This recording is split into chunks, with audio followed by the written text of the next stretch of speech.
क्या बंगाल में वोटर्स की लिस्ट से लाखों के नाम डिलीट हो रहे हैं? क्या मुर्शिदाबाद में एसआईआर के नाम पे एक बड़ा खेल खेला जा रहा है? आज ममता जी का मास्क उतारते हैं और साथ में बीजेपी का। जी हाँ, ये एक डायरेक्ट चैलेंज लिया है हमने कि कौन क्या कर रहा है वहाँ पे ये देख। अमित शाह ने सीधे ममता बनर्जी को मैसेज भेजा है, हर घुसपैठिया को निकाला जाएगा। तो क्या बंगाल इलेक्शन से पहले एसआईआर एक पॉलिटिकल वेपन बन गया है? सुनिए पूरा सच हमारे साथ। जी, मुर्शिदाबाद में महिलाएं delete, minorities delete, voter list से नाम गायब हो रहे हैं। ये इलेक्शन है या डेमोक्रेसी का? आज का एपिसोड मिस मत कीजिएगा। अभिषेक तिवारी जी हैं आज हमारे साथ। तो आइए मास्क उतारो जी में, जी हाँ, आपके अपने ही चैनल मास्क उतारो जी में आपका स्वागत है। चलिए बात करते हैं अभिषेक तिवारी जी से। अच्छा, अभिषेक, मेरे पास ना 3-4 क्या 6 प्रश्न हैं वेस्ट बंगाल के इलेक्शन से रिलेटेड है। कि जब मैं लोगों से बात करती हूँ तो वो मुझे ये सवाल पूछते हैं और मैं उनको समझाने की कोशिश करती हूँ। तो वो मतलब मे बी मैं I am not that savvy कि मैं उनको समझा पाऊँ। तो पहला क्वेश्चन तो आप मुझे ये इसका जवाब दीजिएगा कि अगर इलेक्टोरल रोल से इलीगल और फ्रॉडुलेंट वोटर्स हट रहे हैं, अगर एसआईआर करने से सिस्टमैटिकली रिमूव हो रहे हैं, तो क्या ये जेन्युइनली डेमोक्रेसी को क्लीन करने का एक वो है कि या कि एक इलेक्शन जीतने का सिलेक्टिव टारगेटिंग करके इलेक्शन जीतने का इलीगल वे में एक तरीका है कि इलेक्शन जीत जाए? तो ये, और स्पेशली ये जब politically sensitive state West Bengal जो है, it's a very sensitive state, उसमें हो रहा है, तो इसके क्या मायने निकालें लोग?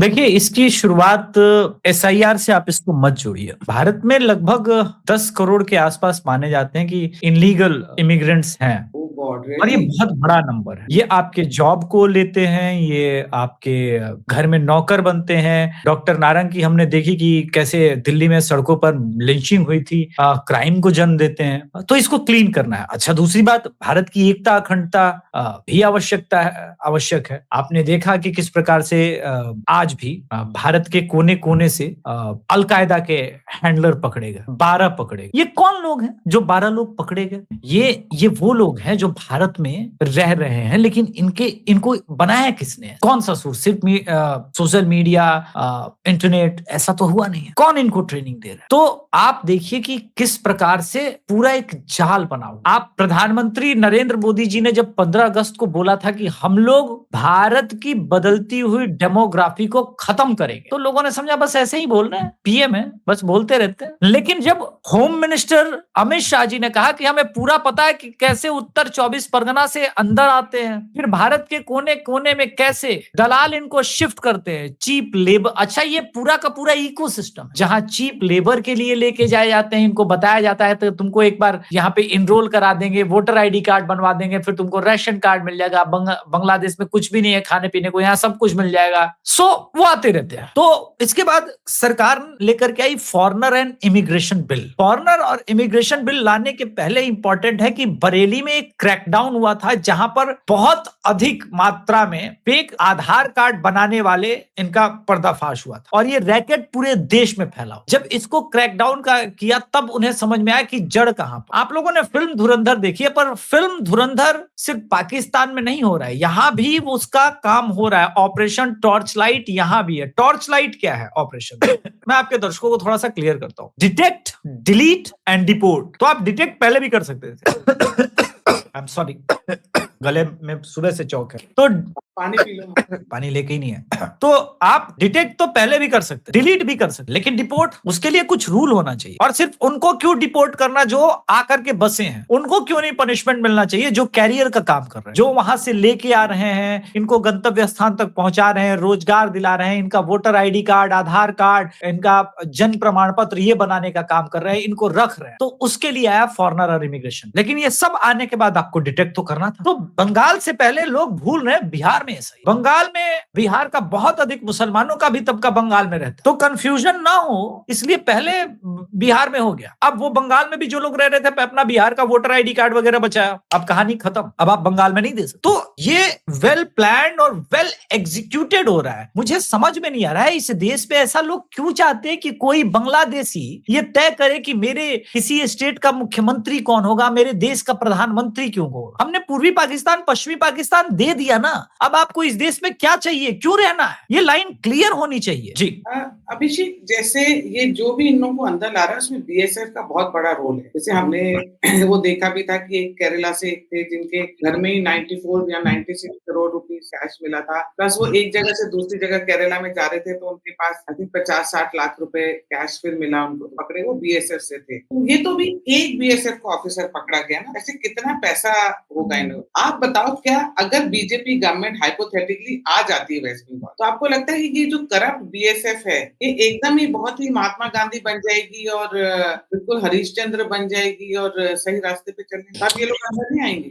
पहले तो मैं ये नहीं मानता कि पूरी बीएसएफ करप्ट है, इसमें कुछ एक आध 10 मानता हूं। देखिए, करप्ट लोग कहीं भी सिस्टम में घुस सकते हैं, ये आप भी जानती है पायल देवी, लेकिन मैं नहीं मानता बीएसएफ करप्ट है। व्हाट आई मेंट वाज कि इनको बीएसएफ की, हाँ मैं मानता हूँ। देखिए, बंगाल में सिचुएशन दूसरी है, बीएसएफ सिर्फ करप्शन ही नहीं, डर भी है, उनको भी सरवाइव करना है। बंगाल की स्थिति दूसरी बनी है टीएमसी के रीजन में। और दूसरी बात, अगर आप मालदा वगैरह गई हैं, विजिट किए हैं, तो बीएसएफ कितने सुरंगों को बंद कर पाएगी? सैकड़ों सुरंगें बनी हुई, टनल्स जो बांग्लादेश से एंट्री होती है और डायरेक्ट भारत के अंदर निकल के जाते हैं, कितने टनल्स को आप बंद। तो सिर्फ बीएसएफ पर ये थोपना अनावश्यक रूप से ये है। बंगाल पुलिस प्रशासन, सत्ता पक्ष, इन एक मैं मानता हूं कि एक बिना किसी सिस्टम के संरक्षण के ये चल नहीं सकता। और ये भी नहीं भूलना चाहिए कि फेंसिंग के लिए लगातार पश्चिम बंगाल से भूमि मांगी गई, सरकार से मांगी गई, उन्होंने नहीं। पूरी फेंसिंग जब तक नहीं हो जाएगी तब तक ये चीजें और मुश्किल रहेगी। तो हमको ये देखना है कि पहले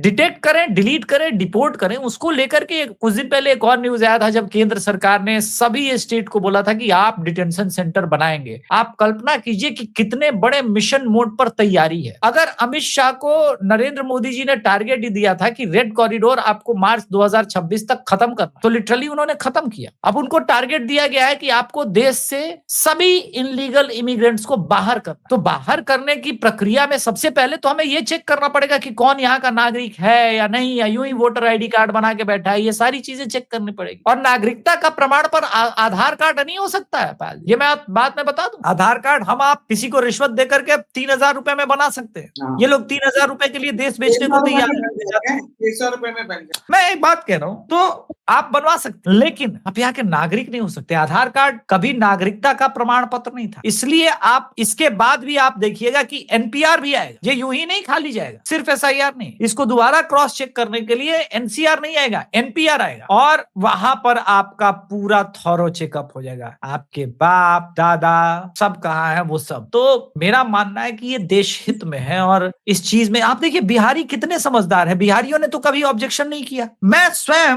भारत का नागरिक, ममता बनर्जी कह रही है कि क्यों साबित करना है। मैं पूछता हूं कि मैं भारत का नागरिक हूं, मुझे बताने में दिक्कत क्या है भाई? मेरे पिता यहीं के, मेरे दादा यहीं के, मेरे परदादा यहीं के, मैं अपने 6 पीढ़ी का नाम बता सकता, कहाँ है उनका जन्म स्थान, कहाँ के हम मूल निवासी हैं। 7वीं पीढ़ी मेरी, चूंकि मैं कान्य कुब्ज ब्राह्मण हूं, तो 7वीं पीढ़ी वास्तव में कन्नौज के आसपास रही थी। बाकी भोजपुर जिला में जब शिफ्ट हुए, क्या कारण होगा वो मुझे पता नहीं, वहां से भी मुझे सारी पीढ़ियों के नाम याद। और जब से इलेक्शन प्रोसेस चल रहा है, मैं अपने दादाजी के वोट कहाँ पड़े होंगे वो बता सकता हूँ, मेरे पिताजी ने कब कहाँ वोट किए ये बता सकता हूँ, उनका मैट्रिकुलेशन का सर्टिफिकेट यहाँ पर है। मैं क्यों डरूं भाई? डरेगा वो जो चोर है, जो चोरी इलीगल। जी अच्छा अभिषेक, मैंने एक चीज देखी है, ऑपोजिशन ने इंडी जो भी अलायंस है, इन्होंने बहुत कोशिश करी राहुल गांधी को आगे करके एक नेशनल फिगर बनाने की, वो नहीं बन पाए। आपको नहीं लगता कि अब ऑपोजिशन चाहती है कि ममता बनर्जी वो फेस बने? और क्या आपको लगता है ममता बनर्जी की एस्पिरेशन ऑल ओवर इंडिया की है कि सिर्फ वो वेस्ट बंगाल तक की सीमित रहना चाहती? क्या लगता है? नहीं, Mamata Banerjee all over India में कैसे एक्सपैंड कर सकती? वो अपने पड़ोसी राज्य झारखंड में नहीं है, वो अपने पड़ोसी राज्य असम के अंदर एग्जिस्ट नहीं करती, वो अपने पड़ोसी राज्य बिहार के अंदर एग्जिस्ट नहीं करती। तो अगर वो बंगाल चुनाव जीत भी जाएंगे तो एक्सपेंडिशन नहीं मिलेगा उनको, क्योंकि कोई पार्टी तब एक्सपेंड करती है जब उसका कोई राष्ट्रीय विचार हो। ऐसा तो कोई है नहीं टीएमसी। अगर टीएमसी इतनी स्ट्रांग होती तो त्रिपुरा में वहां तो बंगाली भाषी है, असम में, उड़ीसा में, बंगाल का बॉर्डर जहां जहां लगता है वहां में से किसी स्टेट में तो होती। जैसे मैं मानता हूं बिहार की जेडीयू है, तो जेडीयू झारखंड में है, अच्छे स्ट्रेंथ में है। लोक जनशक्ति पार्टी है चिराग पासवान की, अभी जन्म लिए हुए 5 साल हुए, ठीक से पैर पे खड़ा नहीं हुआ, एक विधायक उसने बना लिया झारखंड में, तो ये पार्टी है। उत्तर प्रदेश में अपने आप को जो एक्सपैंड करना चाहते हैं एक्सपैंड कर रहे हैं, जेडीयू भी एक्सपैंड कर रही है। आपके पास भी ऑप्शन था, आप कर लेती एक्सपैंड। तो ये कोरी कल्पना है, बकवास है कि वो राष्ट्रीय नेता हो सके, ये सिर्फ इसलिए कि कम से कम बंगाल तो बचे। तो इस बार बंगाल में चुनाव दीदी बीजेपी लड़ नहीं रही, जनता लड़ रही, और वो पेस नहीं है। बीजेपी ने पूरे चुनाव को बहुत स्लो डाउन किया है, बहुत स्लो डाउन किया है। और मैंने देखा है जब भी चुनाव स्लो डाउन होता है बहुत डिफिकल्ट होती है अपोजिशन को। बिहार में भी ये नहीं रोक पाए, हरियाणा में भी नहीं रोक पाए, और महाराष्ट्र में तो इतिहास ही लिखा गया। आप देखिए, इनफैक्ट बिहार में भी इतिहास लिखा गया, हरियाणा में भी इतिहास लिखा गया, महाराष्ट्र में भी ये इतिहास ही लिखा जा रहा है। तो मुझे नहीं लगता कि इतना जिस तरफ वन साइडेड लोग देख रहे हैं, क्योंकि 76 लाख ऑलरेडी नाम कट चुके हैं, और जहां तक मैं समझ रहा हूँ अगले 30 लाख में से 15 लाख फिर कटेंगे। तो number will be around 85 lakh 90 lakh कम से कम। अगर 10 लाख भी कटे तो 85 लाख पहुंच जाएगा,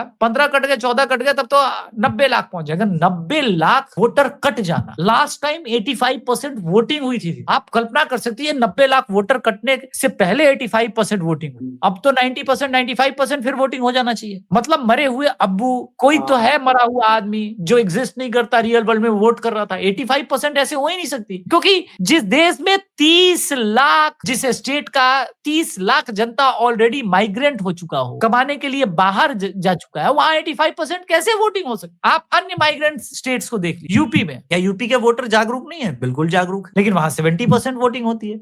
बिहार में भी 70% वोटिंग हुई, और बिहार में SIR होने के बाद 70% वोटिंग हुई, और जब SIR होने के बाद 70% वोटिंग हुई तो रिजल्ट आपके सामने है। तो आप देखते जाइए। आपको क्या लग रहा है कि इससे पहले जब बीजेपी इलेक्शन लड़ी थी, उस टाइम जब इन 71 सीट्स आई तब भी बहुत बड़ी, इस बार आपको क्या फर्क लग रहा है बीजेपी की स्ट्रेटेजी? क्या मतलब कोई एक मेन पॉइंट बताइए जिससे आपको लग रहा है इस बार बीजेपी ये कर रही है उससे इनके जीतने के चांस। देखिए, जब बिहार में चुनाव हो रहे थे और मैं आपके चैनल पर आया तो मैंने एक बात कही थी कि चुनाव आयोग से जो तेजस्वी यादव और राहुल गांधी लड़ रहे हैं वो मुद्दा है ही नहीं बिहार में SIR। बिहार के लोग चाहते हैं SIR हो, बिहार के लोग चाहते हैं कि कोई भी illegal immigrants, illegal Bangladeshi, Rohingya, कोई भी नेपाली भी वोट न कर पाए। वो लोग चाहते हैं। आप पूरे महीने घूमते रहे और वोट चोरी का नारा लगाते रहे, पूरा बिहार घूम गए, लेकिन वोट चोरी तो मुद्दा था ही नहीं बिहार में। इसी प्रकार से ममता बनर्जी कभी सुप्रीम कोर्ट से लड़ने जाती है, कभी चुनाव आयोग के आयुक्त ज्ञानेश कुमार से लड़ने जाती है, कभी उनको धमकाती है, कभी वोटर को धमका रही है। चुनाव कहां लड़ रही है? दूसरी बात, द्रौपदी माता के अपमान पर तो पायल दीदी महाभारत हो गया। फिर तो यहाँ द्रौपदी मुर्मू जी राष्ट्रपति है, महामहिम है, कयामत आ जाए। झारखंड से लगे हुए सभी संथाल परगना के लोगों ने देखा कि किस प्रकार की राजनीति हुई। कुर्मी समाज वहां भी बंगाल, पश्चिम बंगाल में भी आंदोलन कर रहा है। कई चंक्स में मैंने बोला ना कि पूरा चुनाव डिसेंट्रलाइज हो चुका है। बंगाल के लोकल मुद्दे, बंगाल की बात, पूर्वी बंगाल, पश्चिम बंगाल की बात, वो हर मुद्दा है, लेकिन कोई सेंटर का मुद्दा नहीं। नरेंद्र मोदी, अमित शाह चुनाव नहीं लड़ रहे, बंगाल की जनता को लड़ने के लिए बोला गया कि आप देखो क्या कर। बंगाल के 5000 से अधिक शोभा यात्रा पश्चिम बंगाल में निकली है रामनवमी की। आप वेब समझ सकती हैं? रामनवमी की शोभा यात्रा निकालने वाले कोई सेकुलर नहीं हो सकता, एक बात मैं बता दूं। और पश्चिम बंगाल में 5000 से अधिक। और कल की घटना आपने सुनी होगी कि मुर्शिदाबाद में हिंदू रिटेलिएट कर रहा है। मुझे यही पूछना है, मुर्शिदाबाद तो एक तो मुस्लिम पॉपुलेटेड ज्यादा, उनकी वहाँ डेमोक्रेसी देखी जाए तो मुस्लिम ज्यादा है वहाँ पे, पर ऐसे क्यों ब्लेम किया जा रहा है कि हिंदू जला रहे हैं सब दुकानें और सबको? वहाँ हिंदू की क्या इतनी पॉपुलेशन? नहीं, हिंदू रिटेलिएशन हो भी रहा है, तो ये 23% को आप मिटाना चाहेंगे, वो भी इंडिपेंडेंट भारत में, वो होगा नहीं ना। और अब CRPF वगैरह सभी आई है। आपको रामनवमी के अंदर ये लगा करना क्यों था? मुझे ये समझ में नहीं आता। हर बार आप हिंदू त्योहारों में ये करने का प्रयास कर तो कीजिए, ठीक है, लेकिन आप एक्शन के लिए तैयार रहिए, क्योंकि अब आपने पूरे पश्चिम बंगाल के किसी भी शोभा यात्रा को देखा होगा तो इस बार सशस्त्र शोभा यात्रा नहीं, इसलिए पूरे देश में कहीं कोई एक्शन नहीं हुआ। 2 जगह, एक झारखंड में 12 या 15 मुसलमान, तो ये कौन लोग? और झारखंड में तो सरकार भी हेमंत सोरेन की है। तो हर बार आप ऐसा नहीं कर सकते। अब स्थिति, क्योंकि समाज के अंदर वो परिवर्तन आ रहा है, तो समाज बर्दाश्त नहीं करता रहा,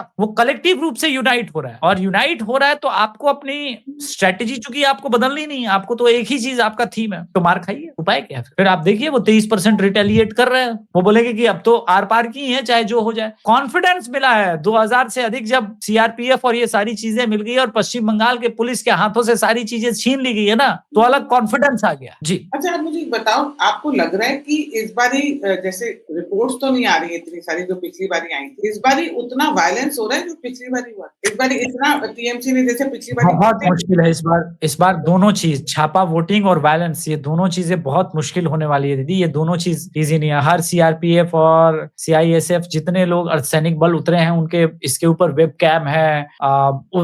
अंदर में मॉनिटरिंग हो रही है सीसीटीवी से, यहाँ तक कि दिल्ली तक देखा जाएगा, हर बूथ की मॉनिटरिंग होनी है, लाइव मॉनिटरिंग होनी है। तो चीजें बिल्कुल बदल गई हैं और इजी नहीं होगा इनके लिए। हाँ, देखते हैं कहाँ जा रहा है कहानी, लेकिन उतनी हिंसा भी नहीं होगी और इस बार वो डोमिनेंट चीज होगी नहीं, क्योंकि रिटेलिएशन जो है ना वो अलग ढंग से है। आप देखिए इस बार के चुनाव में जो एक इंपॉर्टेंट चीज है जो लोग भूल रहे हैं कि बीजेपी ने पेस इतना स्लो डाउन किया है। पिछली बार दोनों तरफ से हाइप था, दोनों अग्रेसिव लोग थे। तो जब सामने वाला अग्रेसिव कैंपेन नहीं कर रहा ना, तो आप अग्रेसिव अननेसेसरी कैसे हो सकते? अभी तक आप देखिए टाइम आ गया, अभी तक ममता दीदी को चोट नहीं लगी, बोझ नहीं आया। आईपैक जो पिछली बार खेल कर रहा था, आईपैक सहमा हुआ सा है, क्योंकि अब उसको पता है कि अब ममता दीदी इस समय ईडी का रेड हुआ तो कुछ नहीं कर पाएंगी। तो बहुत सारी चीजें हैं जो ममता बनर्जी और ये लोग समझ में नहीं आ रहा है किधर जाए, क्या करें। जी, आईपैक तो मैंने सुना है अखिलेश यादव का भी अब इलेक्शन हैंडल नहीं कर सकते हैं, कर सकते हैं। आईपैक किसी का भी इलेक्शन कैंपेन हैंडल कर सकता है। उसकी ये भारत की संविधान कॉन्स्टिट्यूशन उसको इस बात की स्वतंत्रता देता है, लेकिन आप वोटिंग में कालाबाजारी नहीं कर सकते, अननेसेसरी दूसरे वोटर्स को ऐड नहीं करा सकते। एक ही लड़की के 2 साल के अंदर 46 बच्चे पैदा हुए, वो आप नहीं दिखा सकते। ये सारी चीजें अगर होंगी, जो कि रिपब्लिक बंगला ने एक्सपोज किया था कि कोई बच्चा उसका 2 महीने के अंतराल पे पैदा हुआ, कहीं कोई 6 महीने पे पैदा हुआ, कोई 12 महीने पे 3 बच्चे पैदा हो गए, तो ऐसे नहीं होता। अच्छा, उस बेगम ने हिंदू मुस्लिम सारे बच्चे पैदा किए थे, ये कमाल अलग था। तो ये जो चीजें है वो आप नहीं कर सकते। आप कैंपेन कीजिए, आप कैंपेन डिजाइन कीजिए, आप पीआर कीजिए, आप इलेक्शन फ्रॉड वगैरह करने का प्रयास कीजिएगा। मैं पीके आईपैक के लिए ही नहीं बोल रहा हूँ, मैं XYZ किसी कंपनी के लिए बोल रहा हूँ, तो मुश्किल है। और ये ममता बनर्जी का जो है माँ माटी मानो, उसका क्या हुआ? अब माँ माटी मानुस कैसे टिकेगा जब पूर्वी बंगाल और पश्चिम बंगाल में 2 सभ्यताओं के बीच की लड़ाई है और आप दूसरे सभ्यता को यहाँ पे बैलेंस करने का प्रयास कर रही हैं। माँ माटी मानुस कैसे चलेगा जब आप बिहार से कीर्ति आजाद को बुला लीजिएगा और सागरिका घोष को बुला लीजिएगा? माँ माटी मानुस जिस ट्रांसजेंडर वकील को राज्यसभा के भेज रही है वो तो इस्लाम के भी अगेंस्ट है। इस्लाम में तो ट्रांसजेंडर LGBT ये सब हराम है। तो माँ माटी मानुस चलेगा कैसे इस बार? क्योंकि सामने शुभेंदु अधिकारी है, वो उसी घाट का पानी पिया हुआ है जिस घाट की पानी पी के ममता बनर्जी राजनीति सीखी। दोनों तरफ से लड़ाई है। भवानीपुर बचाइए, भवानीपुर में खड़ा है, ताल ठोक रहा है शुभेंदु अधिकारी। आपको लग रहा है टक्कर दे पाएंगे?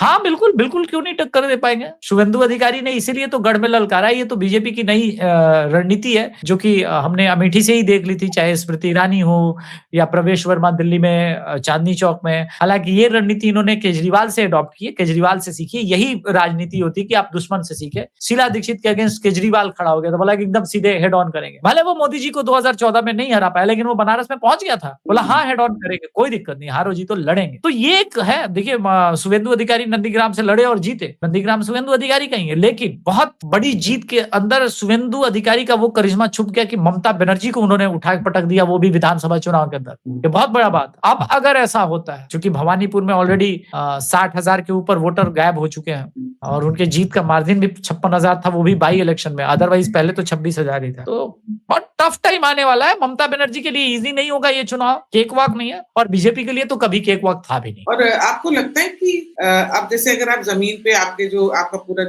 जो स्टाफ है, कलीग्स हैं, वो सब जमीन पे जो बता रहे हैं आपको क्या हो रहा है, आपको लग रहा है लोग अब थोड़ा बहुत बोलना शुरू हो गए हैं बीजेपी के फेवर में, या बताने लगे हैं कि हम किसको वोट करेंगे?